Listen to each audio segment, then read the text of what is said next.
we wanted to break down how the day phase in our setups works a little bit. So the day phase can be pretty easily divided into the daybreak at the beginning, then the actual discussion portion, then the nominations, then the defenses, and then the execution at the end. Yep, so during daybreak, what you could expect would happen in a daybreak situation in Mafia happens, which is the narrator announces who died. In our setup, the narrator also announces who was axed during the night, if anyone. Also, any actions related to the night death, that would be the hunter and the bomb, are also resolved at daybreak immediately after one of these row dies. After that, we have a 3 to 5 minute discussion phase.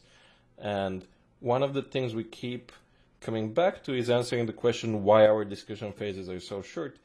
The short of it is we want to keep the game moving. We don't want the game to either enter a state in which people are having small talk, and we don't want to get the game into a position where people have to keep talking and talking and talking until somebody cracks, because that's generally not fun for a person who plays Mafia for the first time, which is the background we're coming from, which is live play clubs that meet every Friday and usually have to teach new players how to play Mafia.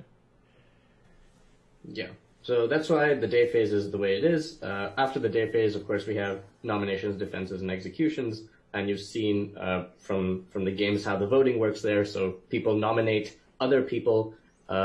If you get at least 2 votes on you, then you are nominated for a defense and have to give a defense. And then after that, you have to execute someone from the pool of people who actually gave a defense, and then you go back into the next night phase.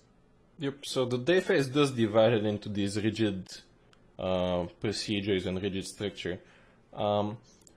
Somehow functions as a ritual. You start off with the announcement of a death, and you end with an announcement of a death or a bunch of deaths. So, like, the deaths bookmark the day, but what happens in the middle is obviously the important part around which the game revolves. So hopefully this was somewhat informative, especially about why the day phases are usually so short. So we're gonna keep these videos churning up, and hopefully you had fun watching this one.